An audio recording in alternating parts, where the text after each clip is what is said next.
Hello everyone and welcome back to Chicane, where we, your hosts, Brinley and McKenna, put the chic in motorsports. Our goal is to bring the latest paddock pulp, provide in-depth and unique interviews with fans and your favorite F1 content creators. And encourage you in learning about the sport in a fun and innovative way. And if you haven't already, make sure to check out our introduction episode to get to know more about your hosts.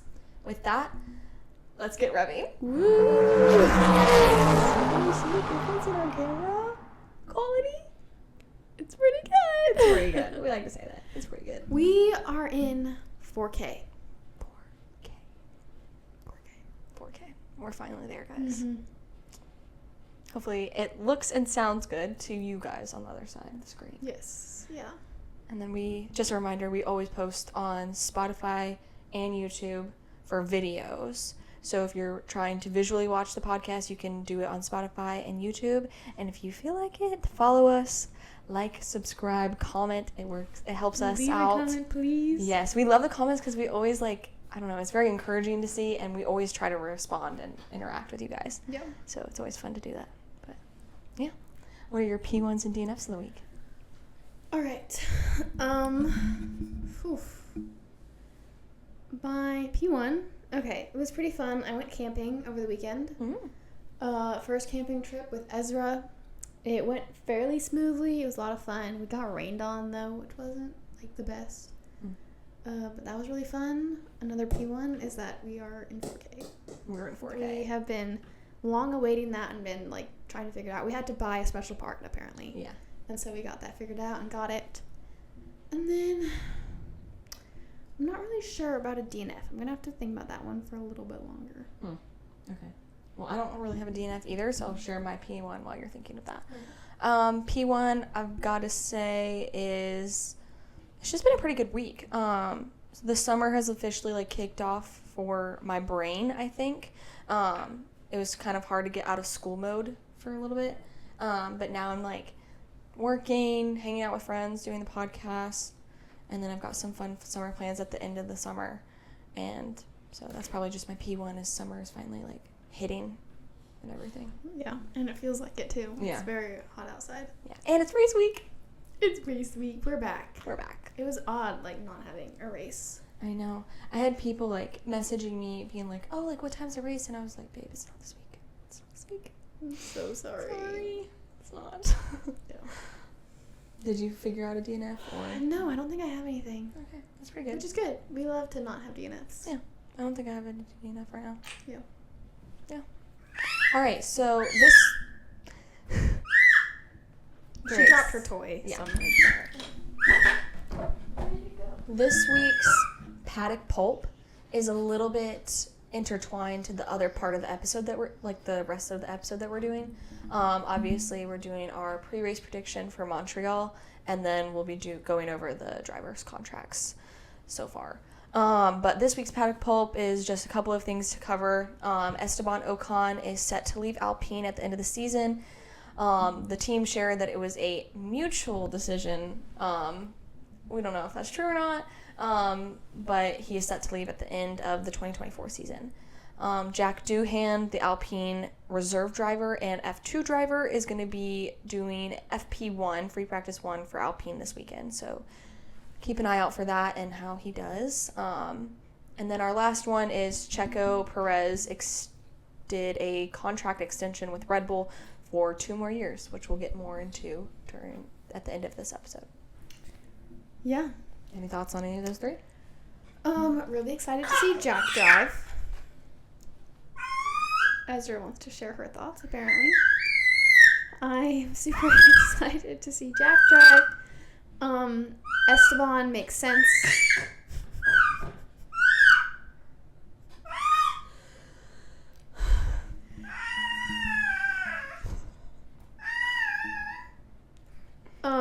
And I'm very surprised by the Checo news. I wasn't thinking that he would get. I think I'd be less surprised if it was only 1 year. I'll say that. I think that would have made sense. They have Checo and Max are a fairly good pairing. Checo's not going to outshine Max. But it was, I think the fact that it's 2 years was really No, really? he's here to stay. That's The choice y'all made. Ezra, what are you thinking, huh? What are you thinking? That hurts people's ears. You're so talkative. You'll get your chance to be on the podcast. Okie. So, welcome to the 9th round of racing, the second track on North American soil in this season. Located in Montreal, Canada, the Circuit Gilles Villeneuve. I totally said that right, so bear with me.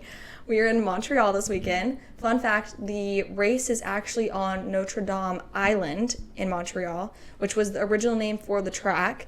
And word on the street is there's supposed to be rain this weekend. All 3 days, there's rain threatening. Yeah. Which is always a fun treat for people at home watching the race.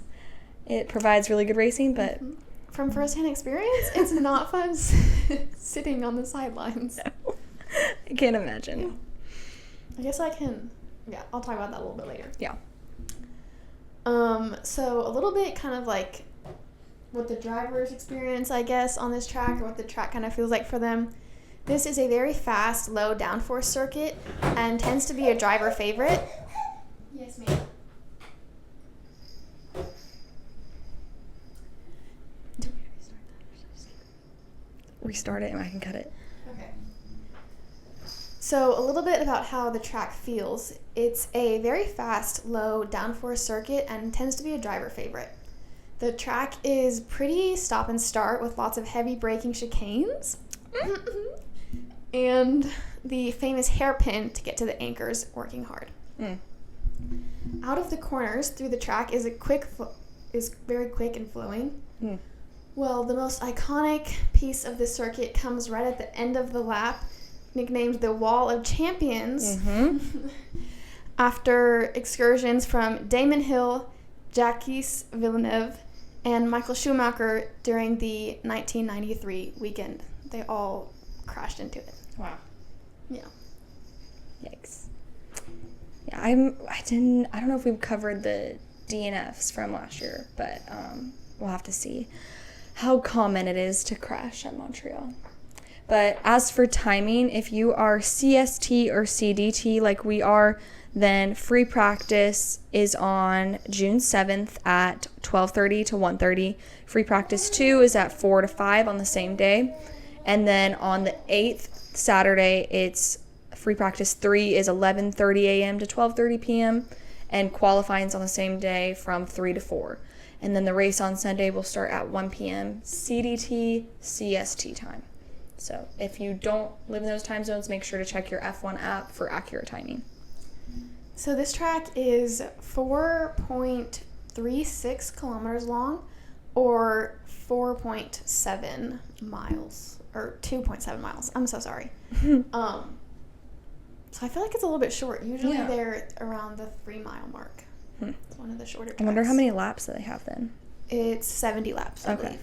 That's pretty much the same, close to Monaco. Yeah, then. it's like 3 less laps? Yeah. Or 8 less laps? 8, yeah. Yeah. As for DRS, we have 13 turns, 1 speed trap, and 2 DRS zones. So not a lot of turns at this track, which is probably good for the Wall of Champions. Yeah. We'll make up for that. So, a little bit of history. The Canadian Grand Prix was first held at the circuit in 1978, where hometown hero... I get nervous now that I have to actually say it on the podcast. Jill. It's supposed to be Gilles Villeneuve. Yeah. Gilles Villeneuve. That's better than I won did. the race with Ferrari.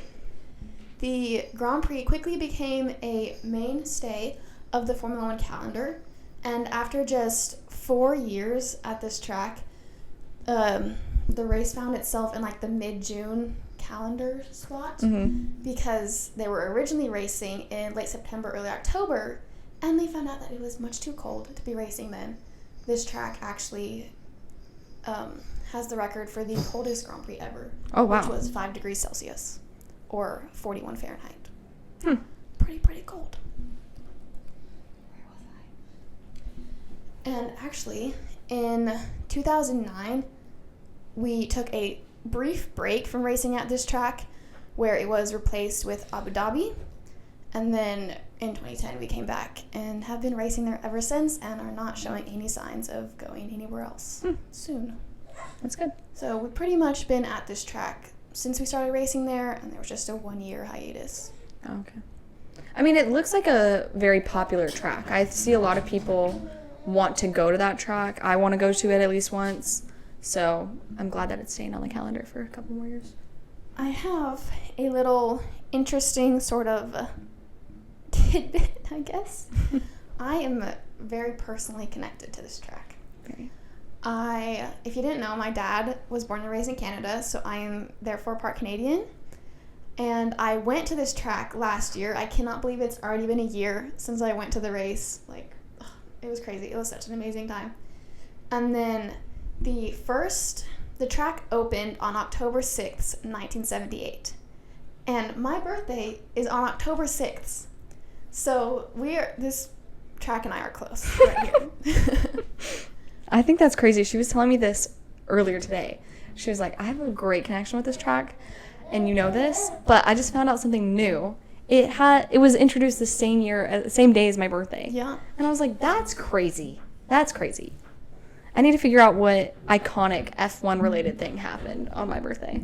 I know that Fernando and I have close birthdays, but that's about it that I can think of off the top of my head. Maybe we should do like a TikTok or reel where like people can like comment the day they were born, and then we tell them like what happened. Ooh, that could be full. That could be full. That could be cool. I like that idea. Yeah, so if you're seeing this, comment on our Instagram post what your birthday is, and maybe we can come up with like a filter or something that explains what happened on your birthday in F1 history. So, for the past podium in 2023, Verstappen claimed the win, as he was doing most of the season last year. And then Hamilton and Alonso were both on podium as well. So, some people we haven't seen on podium this year.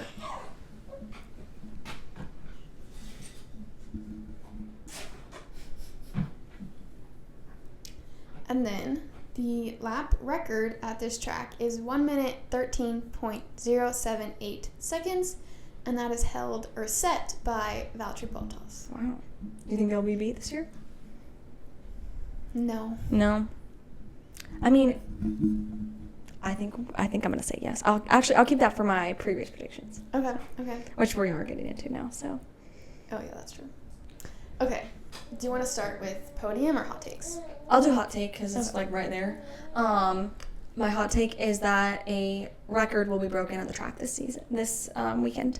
We said this for Monaco. We were both like, we really want one of our drivers to win their home race. And that was the pre-race preview for Monaco, and Charles won it. So I think we can get a track record breaking. Mm-hmm. That would be pretty fun. I'm going to go sort of hot take based on last year a little bit. Okay. Williams did pretty good at this track last year. Alex got 8th, I believe. 7th or 8th. He did really great at this track. So I am saying Alex in points and Sargent will be like top 15. And I know that that's like kind of such a low bar, but he's not made it in the top 15 frequently. And so I think that they'll do really good at this track. I'm obviously hoping that Logan gets higher and potentially points, but I believe that he won't be right at the bottom. That's what I'm saying. And then as for other hot takes, I think that's kind of my only one for now. Okay. I'm trying to think. I can't think of anything that's coming up to the top of my head. Mm-hmm. Yeah. Okay, do you have podium predictions? All right, here we go. I would love nothing more than to see Oscar win a home race. His connections have not been confirmed, but I would love to see Oscar win. We need to find his ancestry tree or whatever and see which races are actually tied into. Because he's claiming almost half the calendar. Lawrence Stroll has not put out a statement about adopting Oscar or anything, or making him an honorary member of the family, but I would love for Oscar to win. That's all I'm saying. And then I think we'll get Charles and Max. Oh, okay. So you want an Oscar win this weekend? Okay. I like that. Yeah. I think I want Hamilton back up there. I know he has a terrible car and that he made very clear in his recent Hot Wings YouTube video he's not comfortable with. I would like to see him on podium sometime this season. So I'm going to say him on podium, not going to specifically say where. I'm okay with the Oscar podium. I don't know about a win. I think I want him to win. I do, 100%. I just don't know if I want it to be Montreal. I think I might want it somewhere else. So it'd be really cool if he won Qatar. That could be cool. Yeah. So I'm going to say Oscar podium. Say Oscar podium, Hamilton podium, and I would be really happy with Fernando on podium too. wow. There's 3 people that haven't been on podium in a while. Mm-hmm. And he was on podium here last year, so. Yeah.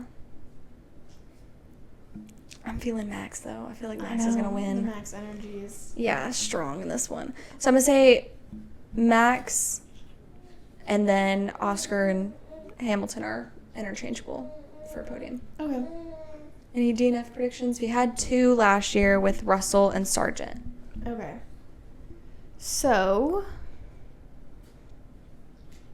I'm going to say potentially, I think Sainz, I could be wrong on this, crashed last year in either quali or like practice 3 or something like that. I'm going to say he DNFs here. Interesting. And then... Wait, I have a question. Mm-hmm. For the Wall of Champions, or whatever it was called, did they call it the Wall of Champions because they were champions when they crashed? Or did they crash and then later that year they became champions? I don't know. Because if that's the truth, then I think we should say that Charles can crash this weekend. Charles? Yeah, so that he can become champion. Oh, You know what I'm okay. saying? Yeah, You see what I'm saying? Well, they all crashed in the same year, so they couldn't all be champions. I think they were just all champions. Okay, never mind then. I retract that statement. Charles, do not crash this weekend, please. Charles, honey, please. I think... Okay. I feel like Esteban might crash. I feel like there's a lot clouding his headspace right now. And, like, he might just be a little bit thrown off and off his game and kind of lose control of the car. Interesting. So just 2? Signs and Yeah, that's what I'll Esteban. go with for now. I was feeling signs too. In my original idea of a DNF, I thought like a DNF from a top 3 team. And I didn't want to specify, but I feel like the signs energy is strong. And we love signs. We haven't seen that many crashes this year. The most we saw was Monaco. Yeah. And that wasn't crash. That was 1 crash, but that was, as in DNFs, there was 4. And that's the most we've seen this season. And most, like, even if there's been, like, a crash, technically I do that with air quotations, it's, like, a tap to the wall. Yeah. Except for Checo's. Yeah, his was that was definitely scary. The worst by far this season. As for my DNF predictions, I'm going to say 3 because it's going to rain. And like you said, the Wall of Champions. Yeah, I wasn't even thinking about the rain. Yeah, Wall of Champions, just being so close. I feel like every year at least they tap the wall, kiss the wall. Like almost everybody does. So I'm going to say signs as well. And then a V-carb. I'm feeling a V-carb. I don't know for the last one, but I feel 3 DNFs. I feel like 3 DNFs. Okay. But I don't feel any of the smaller teams. I just keep feeling like it's going to be a big team. Like a top team. So maybe, I don't know, one of the top 4 teams, one of their drivers is going to crash outside of signs. Mm-hmm. Or like DNF. Let's not say crash, DNF. Okay. So Yeah. signs, top 4 team, DNF, and a V-carb is my prediction. So 3 total. I could see that. Box. Coming to the pits. Alrighty. So, it's time for our pit stop fun fact. And this one is about none other than Esteban Ocon. We've already mentioned him a little bit in this episode, but you might know this if you've been following the sport for a while. But in 2023, are you okay? Esteban Ocon broke his own record for the most penalties received by a single driver during a GP. Esteban received a total of 5 penalties during the 2023 Austrian Grand Prix, 4 of which were for track limits, and the 5th one was for an unsafe release. He had previously set this record during Bahrain, where he got 3 penalties. Yep. If you saw any of the memes after that race, they were hilarious. There's that one meme of, I think it's Leonardo DiCaprio, shooting paper off of a balcony, and it was like, penalty for you, penalty for you, penalty for you. It's very funny. They were great. They were perfect. Yeah, that's pretty funny. I can't believe that's the record, though. Like, that's the most. Yeah, Magnussen's coming for it, though. He's really trying to get that title. I'm honestly surprised that he did not get any, like, repercussions for the race on I have Monaco. no idea. But Esteban gets all this crap. Anyway. But if you have ever seen all the Ocon, like, meme penalty for SD Bestie, now you know why, if you were unsure. Yeah. So for the rest of this episode, we're briefly just going to cover everybody in Formula One currently, their driver contracts, and whether they're ending at the end of the season, where they're going to end, and all that kind of stuff. Because we currently only have a few confirmed drivers for next season. So we can start off with Max. Is probably the most secure out of everybody. Max currently drives for Red Bull, and he will continue to drive for Red Bull until 2028. Sorry, I was snapping on my baby's chair table thing. Mm-hmm. Sergio Checo Perez, you probably saw this week, has extended his contract 2 years, so he will be with Red Bull through the 2026 season. Yeah, at the end of the 26 season, he'll leave. I'll say renew it. If we say until, if we say this specific season, then that means they'll leave at the end of the season, if that makes sense. So, Charles Leclerc is driving for Ferrari for 2026, so he's secured for the next 2 years. And unfortunately, Carlos Sainz has not given us anything to go off of.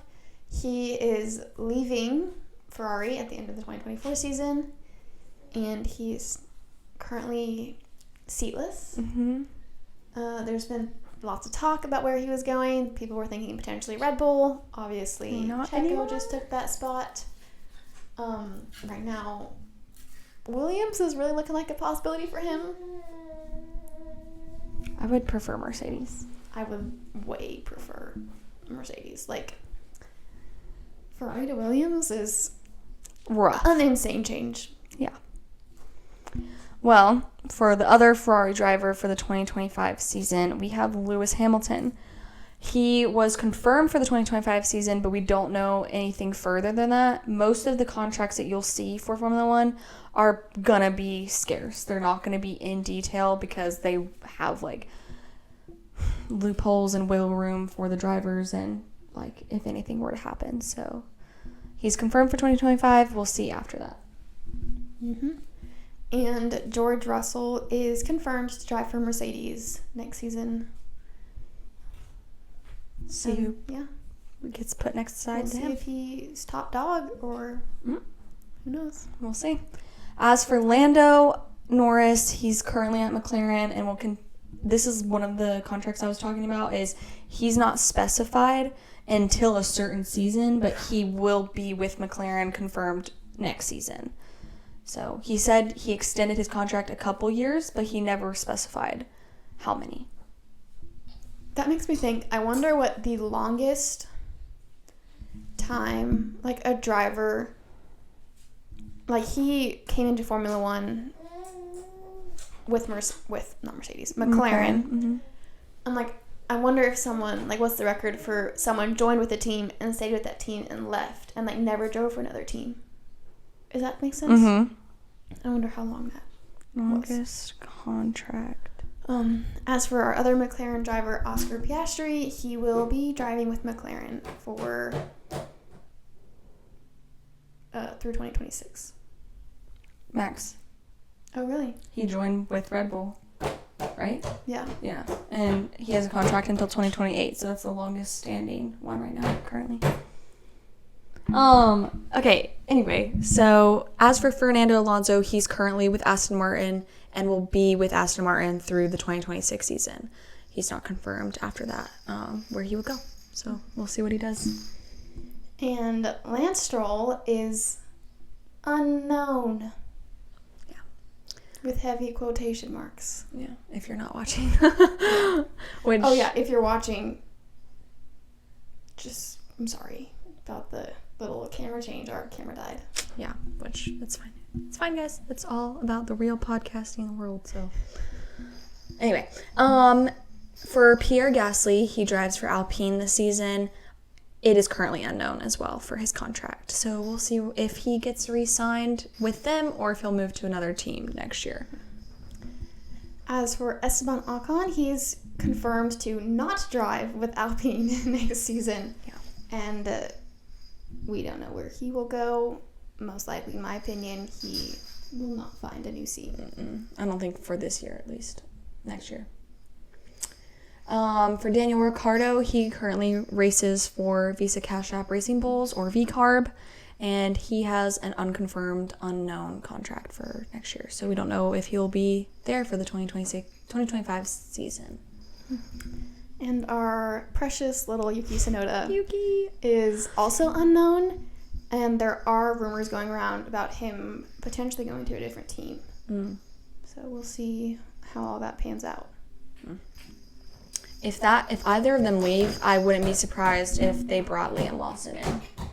Oh, 100%. Which I would really, really want. Yeah. I love his driving, and I would love to see some rookies come in. So Alex Albon is driving for Williams, and he recently just extended his contract with Williams until the end of the 2027 season. So he'll be with Williams for a couple more years.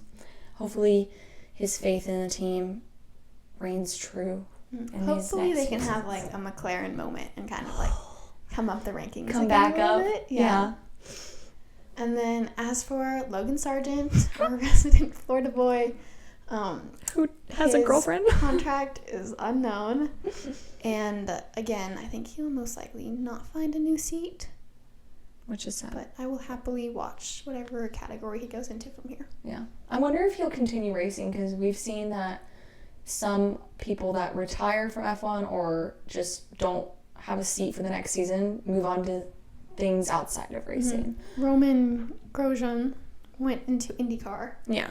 After he retired. And then Nicholas Latifi went into law after pursued his degree in law. So that's very different than racing. So interested to see where he'll go if he does not get a seat confirmed. And if they do confirm his seat for next year, it's probably going to be a 1-year contract extension, and it'll be announced like the last 2 races, which they did last year. Much like, last year. So, as for Valtteri Bottas, he currently races for Sauber Kick, Stake F1 team, whatever it's called, and his contract is unknown as well. We don't know where he's going. I personally don't see him coming back next year. I see him kind of like retiring, traveling the world with his girlfriend, doing all of their He's doing so stuff. much with like biking. And did you see he just launched like a wine? No. He's like going into other endeavors and stuff, which a lot of the drivers do. Yeah. But I think he has some other passions. Well, he was in a cycling competition this past week on the off week of racing, so yeah. I think he'll be content if he leaves. Yeah. He might become a professional cycler. Yeah. And so actually both Sauber seats are unconfirmed for the next couple seasons. So Zhou Guanyu is there is a seat next season. Looking for a seat. Yeah. Yeah. Well, he doesn't have a seat, but there is a confirmed seat for Sauber next season. Yeah. Yeah. Well, I was thinking that it was changing. Yeah, so that's I why don't know. They changed so many times. Yeah. They changed so many times. That's the one thing about Formula One, if you're very new to it, is that all of these teams are not originally named this. So like Ferrari is one of the few teams that was originally named Ferrari. McLaren, Williams, I think. McLaren and Williams. Everybody else pretty much has changed their names throughout the seasons, throughout their history and everything. So if you ever hear like old references to different teams in Formula One, that's probably why. Mm-hmm. And then for our last two drivers on the grid, Nico Hülkenberg is currently driving for Haas, and he is moving into one of the Sauber Kick stake seats for the 2025 season. And he's only been confirmed for 2025. Mm-hmm. And then as for Kevin Magnussen, he does not have a seat yet. And I'm hoping he doesn't get one. Can't say that. You can't say that. We're trying to do the Haas thing. Well, we love Kevin. I love Kevin Magnussen, but I'm saying that as someone who wants to see new drivers. Yeah. Like, well, I guess I was thinking like I want Oliver to come in, and there's speculation that he could come into Haas, but he can come in as a teammate. Yeah, he can come in as a teammate because Nico's leaving. Yeah, I retract that, I guess. There we go.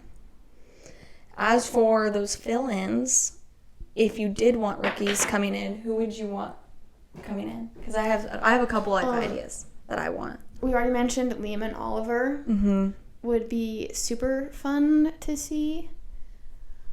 Oh, gosh. Obviously, Kimmy, or... No, that's not. Andrea. Oh, yeah. Man, what do you want to say? Okay.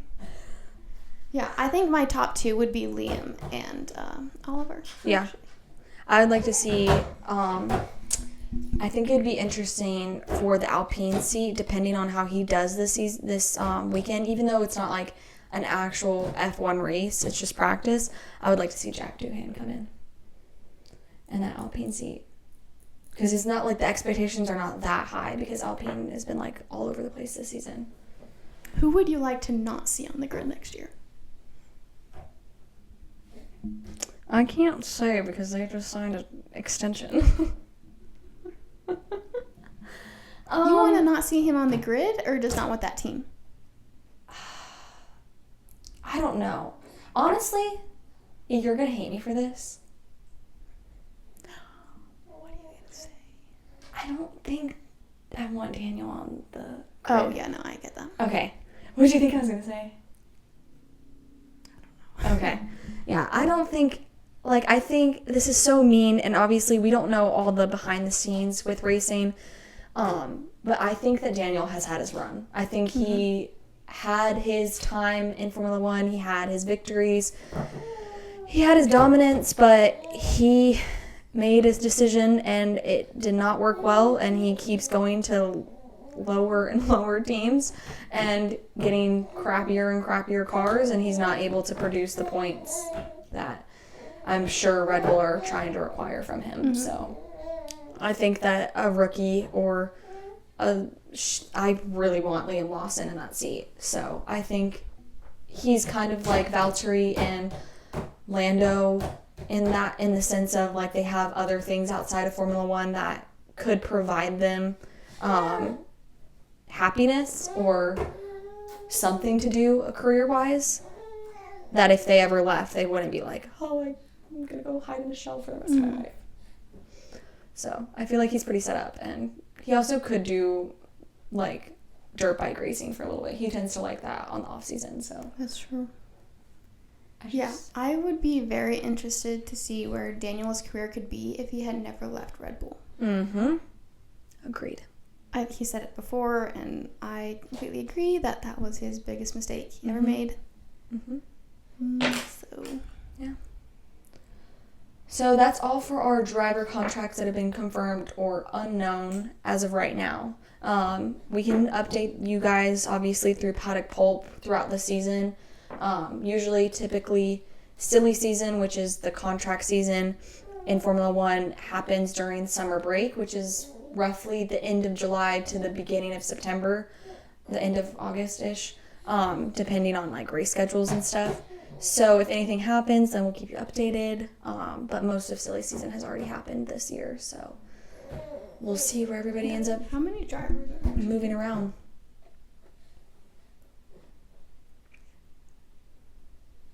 Oh wow, only 9 drivers have confirmed seats. And we have 20. That's interesting. So we'll definitely see how much that shakes up the grid for 2025. Yeah.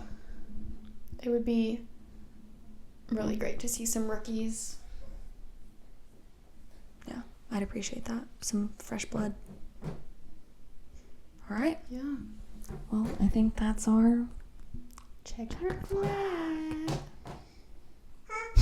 Okay, bye. Bye.